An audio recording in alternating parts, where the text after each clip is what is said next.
कैसे हो बच्चों? कैसे है एक बार पूछ लेते हैं। हालांकि हमको मालूम है कि सभी सबको हाई गर्मी वाला स्थिति बना हुआ है, फिर भी कहेंगे पूछते हैं। फ़र्ज है मेरा पूछना, और तुम लोग का भी फ़र्ज है ये बताना कि सर हम लोग बहुत अच्छे हैं। चलो तो चलते हैं आगे। क्या वीडियो है? न्यूमेरिकल, एक दो न्यूमेरिकल बना रहे हैं हम। इरोडोप वाला इलेक्ट्रोस्टैट चैप्टर से छूटा हुआ था, कंटिन्यू कर रहे हैं। तो क्वेश्चन हम लोग किए हुए थे 3.3, 3 ही बनाए थे, ज़्यादा नहीं बना पाए थे। अब 3.4 पे आ रहे हैं। तो इस 3.4 क्वेश्चन को देखोगे, एक्चुअली क्या कहना चाह रहा है 3.4। तो क्वेश्चन को पढ़ते हैं पहले। क्वेश्चन में कह रहा है कि two positive charges Q1 and Q2 are located at the points with radius vector R1 vector and R2 vector. Find a negative charge Q3 and a radius vector R3 of the point at which it has to be placed for the force acting on each of the three charges to be equal to 0. चलो ठीक है। मतलब है इस question में जो कह रहा है, बुक मेरे पास है, तुम लोग ये बुक अपने पास रखोगे या क्वेश्चन कहीं से कलेक्ट करोगे, देखोगे क्वेश्चन को। कह रहा है कि इसमें एक फ्रेम बना हुआ है और दो चार्जेस है हम लोग के पास, एक Q1 और एक Q2, और इस सब का पोजीशन वेक्टर गिवन है R1 वेक्टर R2 वेक्टर। चलो ठीक है। इसमें कहीं पर किसी पॉइंट पर एक चार्ज Q3 है। अब ये गिवन है कि Q1 Q2 दोनों तो पॉजिटिव है। पढ़ोगे क्वेश्चन समझ में आएगा। Q1 Q2 पॉजिटिव, हमको इस Q3 का वैल्यू निकालना है, और इस Q3 को जहाँ रखेंगे उस जगह का जो भी पोजीशन वेक्टर होगा R3 वेक्टर, इस R3 वेक्टर को फाइंड करना है। कंडीशन क्या गिवन है? कंडीशन बहुत सिंपल है। कह रहा है कि इस तीनों चार्जेस को जब हम इस लाइन पर रखें तो किसी के ऊपर भी नज़र दौड़ाए तो पता चलता है कि वो इक्विलिब्रियम में है, मतलब उसके ऊपर नेट फोर्स इज 0। तो तरीका क्या है? तरीका है कैसे करके इस Q3 और R3 को हम लोग फाइंड करें। तो बहुत सिंपल है। हम लोग यहाँ पर क्या करते हैं, इसे M और N डिस्टेंसेस, इस तरह से कुछ डिस्टेंस दे दिए M और N का। अब क्वेश्चन है, स्टूडेंट के दिमाग में आएगा कि सर डिस्टेंस है तो अब D ले लेते हैं, डिस्टेंस है तो XY ले लेते हैं, कुछ भी ले लेते हैं, आप ये MN क्यों ले लिए? कुछ कारण है, बाद में बता रहे हैं हम कारण क्या है। अभी हम फिलहाल क्या किए, Q1 और Q3 के बीच में डिस्टेंस M लिए हैं, और Q3 और Q2 के बीच में डिस्टेंस लिए हैं स्मॉल n। और चलो इस Q3 को कह रहे हैं कि इज़ इन इक्विलिब्रियम, ये इक्विलिब्रियम में है, ये मान लिए। ऐसा क्वेश्चन में बोला भी गया है कि भाई इस तीनों को जब रखेंगे ये सिस्टम पूरा मेरा इक्विलिब्रियम पे रहेगा, नेट फोर्स हर एक के ऊपर इज 0। तो Q3 is in equilibrium. Q3 के ऊपर नेट फोर्स क्या होगा? अब हम यहाँ जानते हैं कि ये पॉजिटिव है, ये पॉजिटिव, और Q3 का हमको साइन मालूम नहीं है। कुछ भी मान लो, जो तुम्हारा मन में आता है उसको मान लो कि Q3 का साइन प्लस है, Q3 का साइन माइनस है, जो इच्छा मानो। अगर तुम इससे चलो प्लस मानते हो, मान लो थोड़ा देर के लिए, तो ये Q1 क्या करेगा, इधर से रिपल करेगा, तो एक फोर्स एक्ट होगा इधर। कितना फोर्स एक्ट होगा? तो K Q1 लगा रहा Q3 के ऊपर M का स्क्वायर। अगर ये पॉजिटिव है तो इधर से भी रिपल होगा, तो एक फोर्स और लगेगा, वो कौन लगाएगा? K Q2 लगाने वाला है Q3/N का स्क्वायर। दोनों का direction opposite, and if they will be equal then they will cancel each other. The net force will be Q3 on Q3 भी 0, वो 0 हो जाएगा। तो हम प्लस माने, तुम माइनस मान लो, माइनस होगा तो ये इधर अट्रैक्ट करेगा, ये इधर अट्रैक्ट करेगा, तब भी तो ऑपोजिट होने वाला है।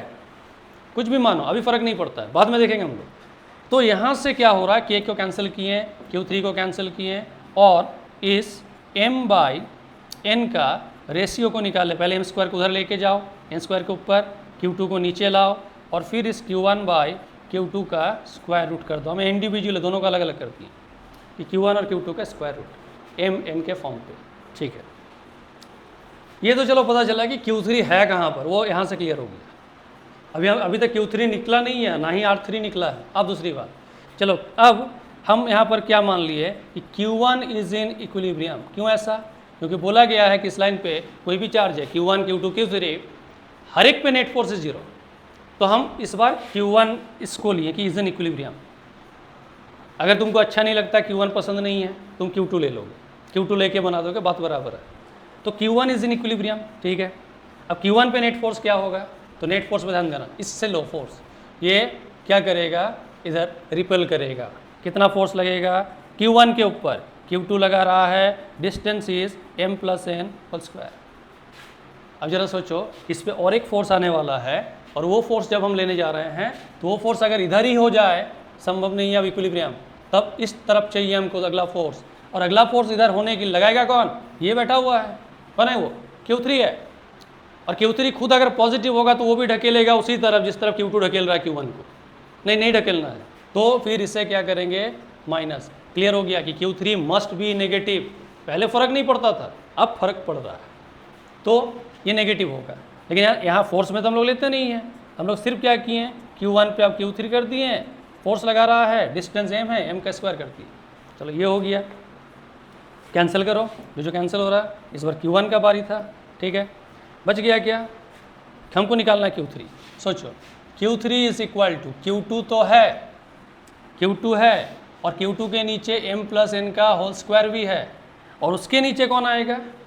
नहीं, उसके नीचे तो कोई नहीं आ रहा, बिल्कुल आ रहा है। पहले m स्क्वायर को ऊपर लो एक स्टेप में, और अगला स्टेप में इसे नीचे उतार दो, m + n, फिर नीचे m का स्क्वायर, या फिर ऐसा कहो कि होल स्क्वायर। देखो बात बराबर वही चीज़ है। फ़ायदा क्या हुआ? फ़ायदा हो गया कि Q2 निकल गया। कैसे? सॉरी, Q2 नहीं निकला, Q3 निकल रहा है। m/m को 1 कर दो, और अगला यहाँ पर n/m करके इसका होल स्क्वायर कर दो। n/m खोज रहे हैं यहाँ पर, देखो मिला हुआ है, m/n है, उल्टा दो इसको, ठीक है, एक हाथ मारो, ये फट से उलट जाएगा, एकदम ऐसे उलट जाएगा, ये ऐसे दिखेगा, ऊपर चला जाएगा √Q2, नीचे हो जाएगा √Q1, और फिर इसका होल स्क्वायर। सॉल्व कर लिए इसको, चलो सॉल्व कर लिए, मतलब एलसीएम कर लिए।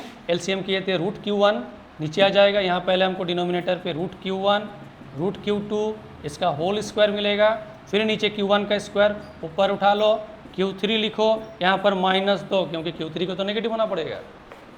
निकल गया Q3। अब जैसे ही Q3 निकला, अब हम इस पे गए, इस R3 को खोज रहे हैं। तो हम लोग को क्या बताया गया है कि अगर कोई एक लाइन है, स्ट्रेट लाइन, और कोऑर्डिनेट ऐसे कुछ लिखते हैं x1, y1, x2, y2, और फिर हम लोग यहाँ पर कोई एक पॉइंट लेते हैं और इसका कोऑर्डिनेट कहते हैं कि xy, और इस xy में से x को अगर हम कैलकुलेट करना चाहें, हालांकि पता है कि ये जो पॉइंट है ये कुछ इसको m/n, इधर से m इधर से n रेशियो में इसे बांट रहा है, इसे स्ट्रेट लाइन को डिवाइड कर रहा है। तो हम लोग को बताया गया है कि x निकालना है तो mx2 फिर nx1 बाई फिर m + n करो। जरा सोचो, x निकालेंगे तो ऐसे करेंगे, फिर y निकालेंगे तो फिर my2 my1 ny1 फिर m + n, वो भी कर लिए। अब इसका अगर पोजीशन वेक्टर R3 वेक्टर है तो R3 वेक्टर निकालने के लिए इसी xi और yj को लेना है। तो वो चीज़ उतना नहीं करके हम क्या करते हैं, उसी को फिर हम यहाँ पर x की जगह क्या पुट करेंगे, mx2 nx1 बाई m + 1 फिर i कैप, फिर तोड़ोगे उसको तो mx2 i कैप फिर nx1 i कैप, ऐसे करके निकलेगा। तो बेटर है कि इस R3 को कैलकुलेट करने के लिए तुम सीधा पोजीशन वेक्टर पे जाओ और उसको लिखो mr2 फिर nr1 बाई m + n, वही चीज़ है, वही चीज़ कर रहे हैं हम लोग। तो R3 इज इक्वल टू क्या बन जाएगा वेक्टर में। अब एक काम करो, ऐसे ये R2 को रखे रहो, R1 को रखे रहो, m को नीचे लाओ, डिनोमिनेटर, ये न्यूमरेटर डिनोमिनेटर दोनों को क्या करो, डिवाइड कर दो n से। तो देखो क्या होगा, n से अगर इसको डिवाइड कर देंगे तो यहाँ पर एक m/n का फॉर्म रह जाएगा, और इसे भी डिवाइड कर देंगे तो यहाँ पर m/n + 1 ऐसा कुछ बन जाएगा। और m/n का वैल्यू हम लोग यहाँ से जानते हैं, पुट करो, पुट करके एलसीएम कर दोगे सो तुम्हारे पास R3 का फॉर्म आ जाएगा। चलो मेरे ख्याल से ये समझ में आ गया होगा, ठीक है, देख लो बढ़िया से। तो करना क्या है भाई, करते रहोगे अपना काम, ठीक है, समझ में आ गया है। अगर वाकई में समझ में आ गया तो एक लाइक ठोकोगे, और उसके साथ साथ कमेंट करोगे। कमेंट करने के साथ और भी कुछ करना है, पेज उड़ उड़ के भाग रहा है, बोल भी पूरा नहीं पा रहे ना।